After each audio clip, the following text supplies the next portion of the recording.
হাসিনার পরবর্তী গন্তব্য কি ইউরোপ? আগামী 24 ঘন্টার মধ্যে ভারত ছাড়তে পারেন শেখ হাসিনা। সোমবার ইস্তফা দিয়ে দেশ ছেড়ে ভারতে চলে আসেন বাংলাদেশের প্রাক্তন প্রধানমন্ত্রী শেখ হাসিনা। বোনকে নিয়ে দিল্লিতে আশ্রয় নেন মুজিব কন্যা, আর আগামী 24 ঘন্টার মধ্যেই তার ইউরোপে চলে যাওয়ার সম্ভাবনা। শেখ হাসিনাকে করা আক্রমণ মোহাম্মদ ইউনূসের। হাসিনার বিরুদ্ধে বাংলাদেশের গণতন্ত্র ধ্বংস করার অভিযোগ। হাসিনা দেশ ছাড়ায় সবাই খুশি, দাবি নোবেলজয়ী অর্থনীতিবিদের। It's a celebration now all over Bangladesh that she has left. Now they're free from her. This was something that they're hoping someday will happen. The students made it happen. Demonstration became uglier and uglier because government wanted to shoot at them. They did shoot them, they killed them, continued with them, and then they brought paramilitary. Still, students become larger and larger in number. Now she had to leave the country because of the things that she have done over years. And this is the failure of democracy. She didn't want democracy to be in Bangladesh. She had fake elections, never had a real election like we had in the 16th of December in 1971. The similar situation is going on all over the country. This is a new liberation that they feel they have. So that was the cure for Bangladesh. Have a caretaker government so that they can have a fair and transparent election. আর বেশি দিন সেনা শাসন মানবে না বাংলাদেশের মানুষ, দাবি Mohammad ইউনূসের। Army rule is always bad, always destroys whatever you got. It's never welcome to anybody. So we will be very much vocal if the army continues. গণতন্ত্রে জনমতকে প্রাধান্য দিতে হবে, মন্তব্য Mohammad ইউনূসের। In democracy, anybody come in. Trump is getting elected. Everybody hates it. I hate the way he does. Doesn't mean that he cannot run the election. So this is democracy. People, whether it's Jamaat or BNP or anybody, you have to accept democracy. There's no escape from that. You have to get rid of all those ideas that is Jamaat. Is either you do it in India like that. This is Jamaat. You cannot do that, or in Bangladesh or anywhere else. Democracy is democracy. Everybody has a right to vote, right to express their opinion, as long as they obey the rules of the law. নমস্কার, এক ফোনে বাংলায় আপনাদের স্বাগত। আপনাদের সঙ্গে রয়েছে আমি জুনেলা। বাংলাদেশে তদারকি সরকার গঠনের সিদ্ধান্ত।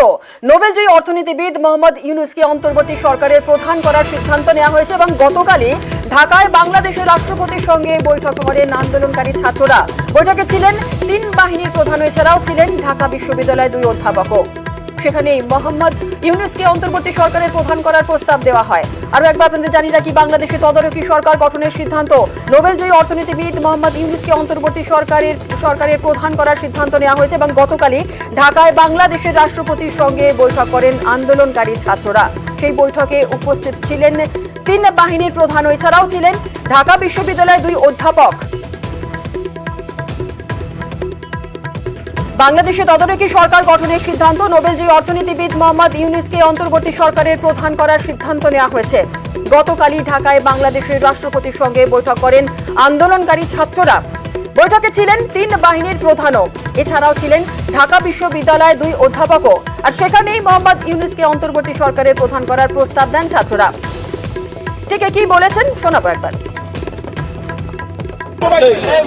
আমরা প্রাথমিকভাবে আমাদের অন্তর্বর্তীকালীন সরকারের জন্য সরকারের প্রধান উপদেষ্টা হিসেবে সর্বজন গ্রহণযোগ্য নোবেল পুরস্কার বিজয়ী আন্তর্জাতিক খ্যাতিসম্পন্ন ব্যক্তিত্ব ডক্টর মোহাম্মদ ইউনূসের নাম প্রস্তাব করেছিলাম এবং আজকে মহামান্য রাষ্ট্রপতিও সম্মতি দিয়েছেন ডক্টর মোহাম্মদ ইউনূসকে প্রধান করেই অন্তর্বর্তীকালীন সরকার দ্রুত সময়ের মধ্যে গঠন করা হবে। মোহাম্মদ ইউনূসকে অন্তর্বর্তী সরকারের প্রধান করার প্রস্তাব দেন ছাত্ররা, সেই প্রস্তাব গ্রহণ করেন রাষ্ট্রপতি। আরো একবার আপনাদের জানিয়ে রাখি, বাংলাদেশে তদারকি সরকার গঠনের সিদ্ধান্ত। নোবেলজয়ী অর্থনীতিবিদ মোহাম্মদ ইউনূসকে অন্তর্বর্তী সরকারের প্রধান করার সিদ্ধান্ত নেওয়া হয়েছে এবং গতকালই ঢাকায় বাংলাদেশের রাষ্ট্রপতির সঙ্গে বৈঠক করেন আন্দোলনকারী ছাত্ররা। আর বৈঠকে ছিলেন 3 বাহিনীর প্রধানও, এছাড়াও ছিলেন ঢাকা বিশ্ববিদ্যালয়ের 2 অধ্যাপকও। আর সেখানে মোহাম্মদ ইউনূসকে অন্তর্বর্তী সরকারের প্রধান করার প্রস্তাব দেন ছাত্ররাই, আর সেই প্রস্তাব গ্রহণ করেন রাষ্ট্রপতি। এছাড়াও সরকারের এক মুক্তিযোদ্ধাকে মনোনয়ন দেওয়ার পরামর্শ দেওয়া হয়েছে, সেই পরামর্শ দেন তিনি। বাংলাদেশে তদারকি সরকার গঠনের সিদ্ধান্ত। নোবেলজয়ী অর্থনীতিবিদ মোহাম্মদ ইউনূসকে অন্তর্বর্তী সরকারের প্রধান করার সিদ্ধান্ত নেওয়া হয়েছে। গতকালই ঢাকায় বাংলাদেশের রাষ্ট্রপতির সঙ্গে বৈঠক করেন আন্দোলনকারী ছাত্ররা। আর যে বৈঠক হয় সেই বৈঠকে ছিলেন 3 বাহিনীর প্রধানও, এছাড়াও ছিলেন ঢাকা বিশ্ববিদ্যালয়ের 2 অধ্যাপক। সেখানেই মোহাম্মদ ইউনূসকে অন্তর্বর্তী সরকারের প্রধান করার প্রস্তাব দেন ছাত্ররাই, আর সেই প্রস্তাব গ্রহণ করেন রাষ্ট্রপতি। এছাড়াও সরকারের এক মুক্তিযোদ্ধাকে মনোনয়ন দেওয়ারও পরামর্শ দেন তিনি। অন্তর্বর্তী সরকারের বাকি সদস্য কারা হবেন, অবশ্যই সেই বিষয়ে 15 জনের নামের একটি তালিকাও তৈরি করা হয়েছে, এমনটাও জানা যাচ্ছে। এর পাশাপাশি আপনাদের জানিয়ে রাখি, অন্তর্বর্তী সরকারের বাকি সদস্য কারা হবেন সেই বিষয়ে যেমন 15 জনের নামের তালিকা তৈরি করা হয়েছে এবং খুব দ্রুত সরকার গঠন নিয়ে সিদ্ধান্তের ঘোষণা করা হবে। বৈঠকের পর আন্দোলনকারীদের ছাত্রনেতা নাহিদ ইসলাম তিনি জানিয়েছেন যে সরকারি সম্পত্তি পাহারা দেবে ছাত্ররাই। বাংলাদেশে তদারকি সরকার গঠনের সিদ্ধান্ত। সরকারি স্থাপনা, রাষ্ট্রীয় সম্পদ এবং আমাদের যে সংখ্যালঘু সম্প্রদায় রয়েছে তাদেরকে রক্ষা করতে হবে এবং পুলিশ বাহিনীকে, আইন শৃঙ্খলা বাহিনীকে পুনর্গঠনের মাধ্যমে দ্রুতই জনগণের মধ্যে শান্তি শৃঙ্খলা ফিরিয়ে আনার জন্য নিয়োগ করা হবে এবং দেশের আইন শৃঙ্খলা বাহিনী ফিরে আসা না পর্যন্ত আমাদেরকে সবাইকে সতর্ক থাকতে হবে এবং আমাদেরকে এই যে কোনো ধরনের নাশকতা যাতে না হয়, লুটপাট যাতে না হয়, সেজন্য ছাত্র জনতাকে পাহারা দিতে হবে, সতর্ক অবস্থানে থাকতে হবে। সকলে মিলে ছাত্র জনতার দেশ গঠনের মাধ্যমে আমরা যে নতুন বাংলাদেশ, সেই বাংলাদেশ বিনির্মাণ করব। দ্রুত সরকার গঠন নিয়ে সিদ্ধান্ত ঘোষণা হবে। বৈঠকের পর আন্দোলনকারী ছাত্রনেতা নাহিদ ইসলাম তিনি জানালেন সরকারের সম্পত্তি পাহারা দেবে ছাত্ররাই। আরো একবার আপনাদের জানিয়ে রাখি, বাংলাদেশে তদারকি সরকার গঠনের সিদ্ধান্ত। নোবেলজয়ী অর্থনীতিবিদ মোহাম্মদ ইউনূসকে অন্তর্বর্তী সরকারের প্রধান করার সিদ্ধান্ত নেওয়া হয়েছে। আর গতকালই ঢাকায় বাংলাদেশের রাষ্ট্রপতির সঙ্গে বৈঠক করেন আন্দোলনকারী ছাত্ররা। সেই বৈঠকে ছিলেন 3 বাহিনীর প্রধানও, এছাড়াও ছিলেন ঢাকা বিশ্ববিদ্যালয়ের 2 অধ্যাপকও। আর সেখানেই মোহাম্মদ ইউনূসকে অন্তর্বর্তী সরকারের প্রধান করার প্রস্তাব দেন ছাত্ররাই। সেই প্রস্তাব গ্রহণ করেন রাষ্ট্রপতি। এছাড়াও সরকারে এক মুক্তিযোদ্ধাকে মনোনয়ন দেওয়ার পরামর্শ দেন। অন্তর্বর্তী সরকারের বাকি সদস্যরা কারা হবেন সেই বিষয়ে 15 জনের নামের একটি তালিকাও তৈরি করা হয়েছে এবং খুব দ্রুত সরকার গঠন নিয়ে সিদ্ধান্ত ঘোষণা হবে। বৈঠকের পর আন্দোলনকারী ছাত্রনেতা নাহিদ ইসলাম তিনি জানিয়েছেন সরকারি সম্পত্তি পাহারা দেবে ছাত্ররাই।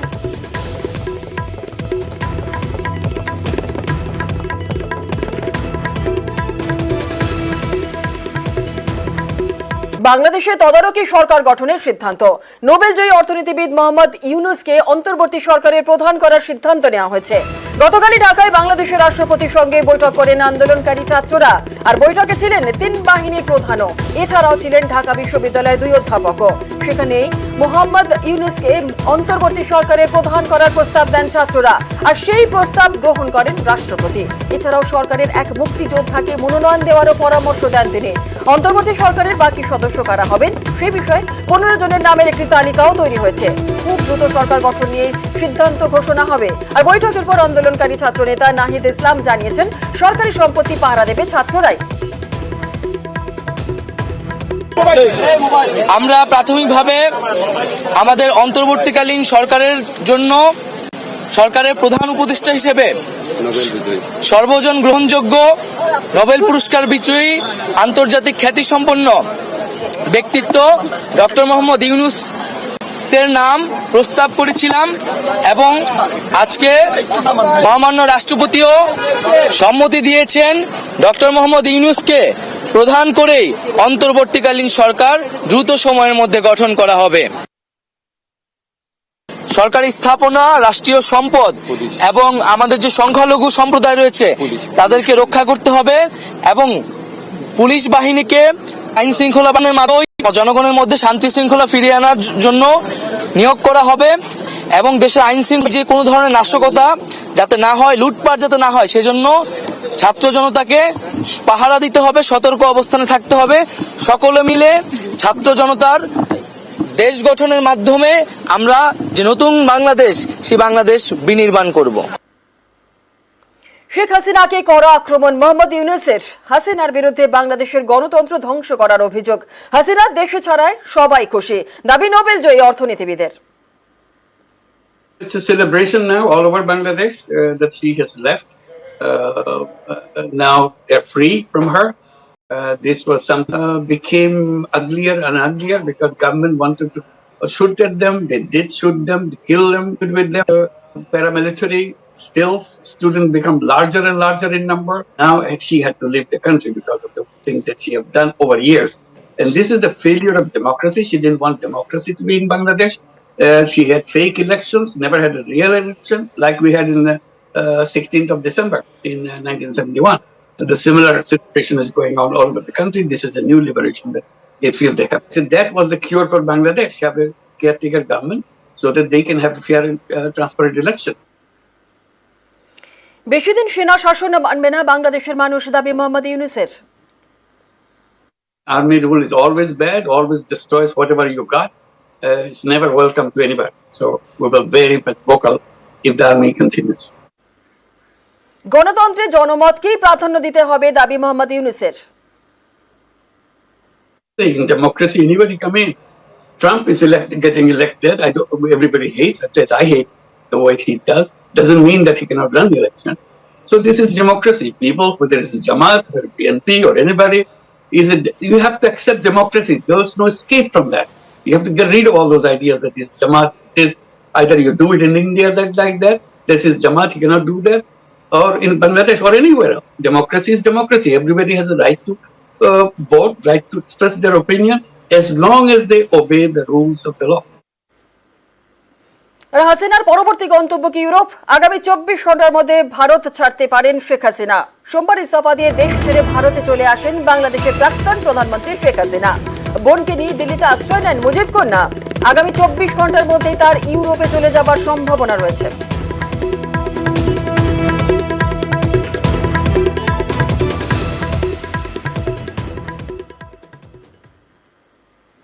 গণভবনের দিকে এগিয়ে আসছেন বিক্ষোভকারীরা, তাই 45 মিনিটের মধ্যে দেশে ছাড়তে হবে, এছাড়া আর কোনো উপায় নেই। শেখ হাসিনাকে এভাবেই আলটিমেটাম দেয় বাংলাদেশের সেনা, আর সেনার কথা মেনে নিতে হয় হাসিনাকে।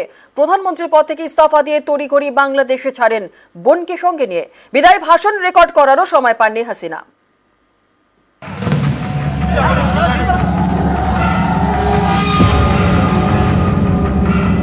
On 5th August, demonstrators converged in Dhaka despite the curfew after a meeting with leaders of the security establishment.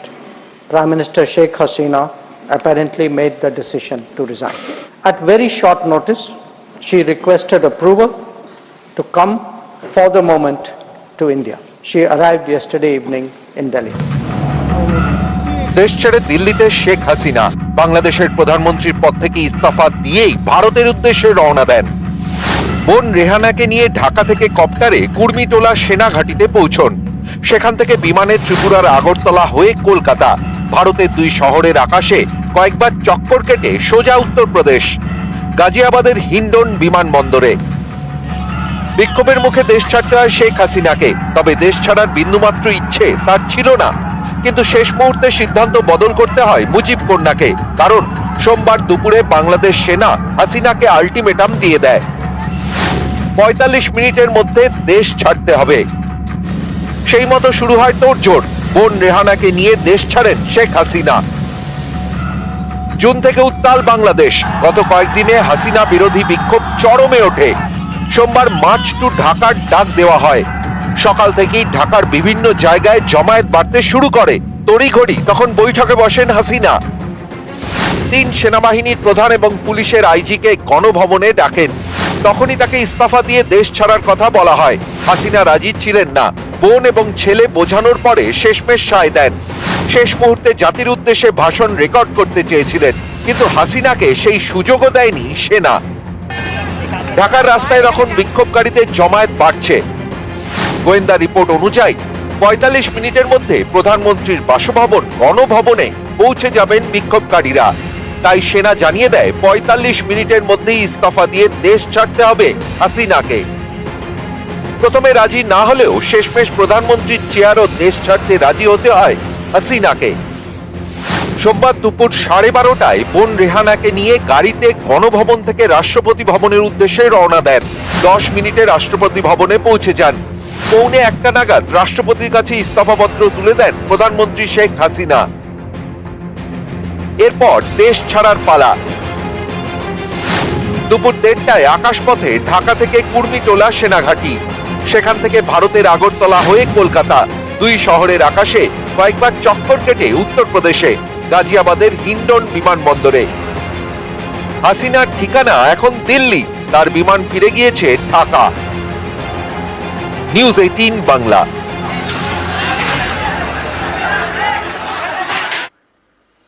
প্রধানমন্ত্রীর চেয়ার ছেড়েই বাংলাদেশে ছেড়েছেন শেখ হাসিনা। বোনকে সঙ্গে নিয়ে চলে এসেছেন ভারতে।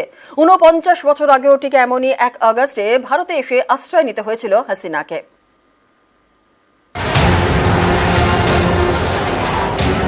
উত্তাল বাংলাদেশ, বিক্ষোভ, আগুন, তাণ্ডব, ভাঙচুর, কিছুই বাদ নেই। ভারত বাংলাদেশের মধ্যে বরাবরই বন্ধুত্বের সম্পর্ক, সেই বাংলাদেশই এখন উত্তাল। সোনার বাংলা এখন সেনার হাতে। প্রধানমন্ত্রীর চেয়ার ছেড়ে বাংলাদেশ ছাড়তে হয়েছে শেখ হাসিনাকে, সঙ্গে তার বোন রেহানা। কড়া নিরাপত্তায় রয়েছেন ভারতের মাটিতে। Prime Minister Sheikh Hasina apparently made the decision to resign. At very short notice, she requested approval to come for the moment to India. She arrived yesterday evening in Delhi. এর আগেও ভারতে আশ্রয় নিয়েছিলেন বঙ্গবন্ধুর 2 মেয়ে, সেটা প্রায় 5 দশক আগের ঘটনা। সালটা 1975, বাংলাদেশ জন্মের পর সবে 4 বছর। সে বছরের 15ই আগস্ট বঙ্গবন্ধু শেখ মুজিবুর রহমানকে হত্যা করা হয় ঢাকার ধানমন্ডিতে তার বাড়িতে ঢুকে। বঙ্গবন্ধু সহ তার পরিবারের বাকি সদস্যদেরও খুন করা হয়। তখন স্বামী সন্তানদের নিয়ে জার্মানিতে ছিলেন শেখ হাসিনা, তার বোন রেহানাও সেখানেই ছিলেন, তাই তারা প্রাণে বেঁচে যান। তখন ভারতের প্রধানমন্ত্রী ইন্দিরা গান্ধী, তার সৌজন্যেই ভারতে রাজনৈতিক আশ্রয় পান শেখ হাসিনা ও তার বোন। দিল্লির গোপন ঠিকানায় রাখা হয় শেখ হাসিনা এবং তার স্বামী সন্তানদের, সঙ্গে ছিলেন হাসিনার বোন রেহানাও। ভারতে এসে ইন্দিরা গান্ধীর মুখে বাবা এবং পরিবারের অন্য সদস্যদের হত্যার খবর জানতে পারেন Hasina. 15th August in the morning, we heard this news, but we couldn't believe it. Unbelievable that any Bengali could do it. Mrs. Gandhi immediately sent information. This so pain, it was very difficult, but we have to think what to do. We should do something. We cannot live like this. ভারতে থাকার সময় গান্ধী পরিবারের সঙ্গে ঘনিষ্ঠতা তৈরি হয় হাসিনার। ভারতের অন্যান্য রাজনৈতিক নেতাদের সঙ্গেও হাসিনার সম্পর্ক মজবুত হয়, যা পরে তার রাজনৈতিক জীবনের পথকে মসৃণ করে বলেই অনেকে মনে করেন।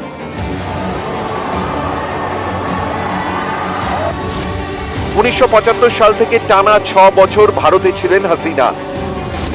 1981 সালে তিনি বাংলাদেশে ফেরেন। আওয়ামী লীগের সাধারণ সম্পাদক নির্বাচিত হন। বাংলাদেশের মাটিতে সেনা শাসনের বিরুদ্ধে শুরু হয় আওয়ামী লীগের আন্দোলন, নেতৃত্বে শেখ হাসিনা। 1996 সালে প্রথমবার বাংলাদেশের প্রধানমন্ত্রীর চেয়ারে বসেন মুজিব কন্যা। 2001 সালের ভোটে হেরে যান। 8 বছর পর 2009 সালে ফের প্রধানমন্ত্রী। 2009 থেকে টানা 15 বছর ক্ষমতায়। 2024 সালের জানুয়ারিতে পঞ্চমবারের জন্য প্রধানমন্ত্রী হিসেবে শপথ নেন হাসিনা।